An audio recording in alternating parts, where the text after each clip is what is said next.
Thanks for joining us, Coach. We're ready when you are. I'm ready. Really proud of our players, staff, and thankful for their grit, their perseverance, the way that they finished and didn't give up. And a lot of things went wrong there.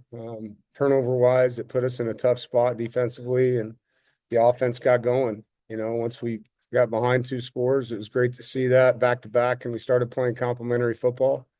With a scoring drive, make it one possession. Defense gets a stop, another scoring drive.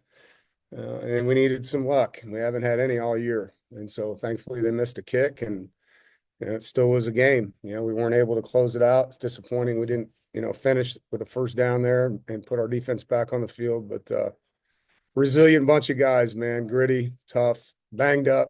Time for a bye week. Excited we have one, and it's a long trip out here. So looking forward to getting home and having a little break before we finish these last four games. Noah, go ahead. Hey coach, what did you see from CJ today, especially when you guys were down multiple scores? It didn't seem like he got too panicked and was able to kind of, help lead the offense back like that.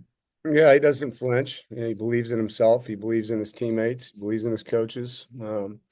He stays positive, and he's just got that it factor when it comes to how he manages things and overcomes. Even when he makes a bad play, it doesn't rattle him, and it's tough. I mean, he's going to be a hell of a player, and he's tough. And even in the first half, I mean, it was 11 to 13. We didn't have a lot of points, but he was doing a good job, and getting used to what they were doing on defense. And that's a good defense. I mean, they're only giving up 17 points a game. One of the top defenses in the country with takeaways. And I thought CJ really played well today. Ethan, go ahead. Hey Dave, Davin was just talking about how whenever you get new players, whether it's a freshman or a transfer, you guys try to instill that type of resiliency that Davin called like foundational to your culture here. What did it mean to you to just see the younger guys embrace that and personify that in this win? Yeah, proud of them. I mean, the identity of our program is hard, tough together, and that's way before I got here. Obviously, the story of Philip Rivers giving that speech to our team back when I was here. And it's something that's resonated, and we look for it in recruiting. Sometimes we fail. Sometimes you got to teach it to them. You got to ingrain it to them. You rely on the staff, the strength staff, and the captains and the leadership council and everybody. The Wolfpack's not for soft people, and sometimes we don't play the way that we need to, and it's on me to get that right. And you saw that after the Clemson game. I thought our identity came out in that NIU game, and really thought we were about to go on a run. And we've had to endure some tough things injury-wise over the last 2 weeks with Grayson and Caden Fordham. And so, really proud of this team, man. I mean, they stepped up today and did some really special things, and it's a great win. Rob, go ahead. Yeah, my first question, Dave, especially in the second half, skill guys made skill plays for you. Hollywood with the touchdown, he made a guy miss. Yeah. Fitzgerald, he made the tackle on second down. That could have broke and maybe got a score. And Brown also with a tackle, I thought, on that punt. Those skill guys made skill plays. How rewarding was that for you to see, sir, and to see it at the back end of the game when it really mattered? Yeah, I mean, you said it. Are you a player or are you a playmaker? And in these kind of games, players got to make plays to win, man. And you saw some of those things happen. You saw Justin Jolie making some plays. I thought that play by Hollywood, it was a great play call, first of all, by Robert. They were bringing a lot of pressure in that down and distance. CJ did a good job buying time and delivering a good football to Hollywood in the flat. It was a pick mesh concept, and he did the rest, and that's what we're hopeful for with some of these guys that we've recruited, is that they can be explosive players. So that was great to see. Second question, sir. I know times as the season progresses, you have to adjust goals and in some of the hopes you have for the end season. How have you adjusted the goals for the end of this season? Are you looking at it maybe trying to get a bowl, or you just, a lot of the kids are saying win five games and just win out. How is your approach to this back end of the schedule going into the bye? No, just turned it into a 5-game season. And how good can we be for 5 weeks with 2 buys? Showed them where we were at statistically, and some of them were very pretty. And let's take another picture of this in 5 weeks and see what we really are. And if we do things the right way, we win the turnover margin. If we continue to improve, we make plays like you saw us make in key moments in that game.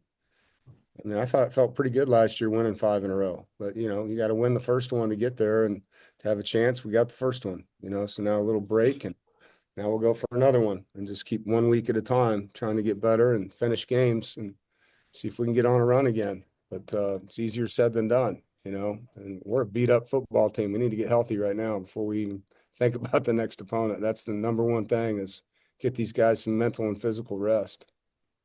Sir. Jaden, go ahead. Yeah, you mentioned how there were certainly things that did not go well in that game.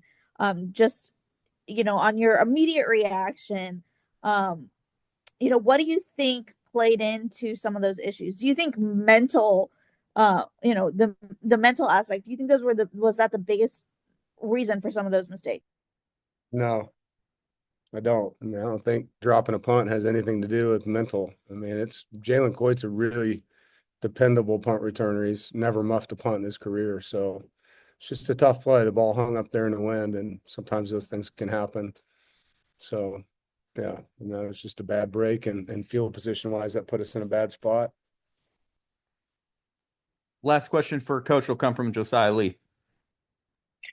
Coach, congratulations on the win. What kind of toll does this level of travel during the regular season have on your team in preparation? It's a long flight, man. 5.5 hours, 45-minute bus ride. It's a lot of travel. I'm glad we have a bye week on the backside of it. I feel more sorry for Cal and Stanford, to be honest, because they got to do this a lot more than we got to do it, going to all their games. But it's tough. It's a lot of travel. The time change really didn't hurt us. I thought that was kind of being able to come out on Thursday was great, and thankful for that. But I didn't feel like that was a factor as much as just the amount of time you're sitting on an airplane, sitting in a bus, things like that. But the guys obviously did a good job. Our staff did a good job. The nutrition, strength staff, everybody, pitched in, and players sucked it up. Got to give them a lot of credit. Thanks you. for joining us, Coach. All right. All right. Go ahead and raise your hands for questions for CJ Bailey. I'm just kidding.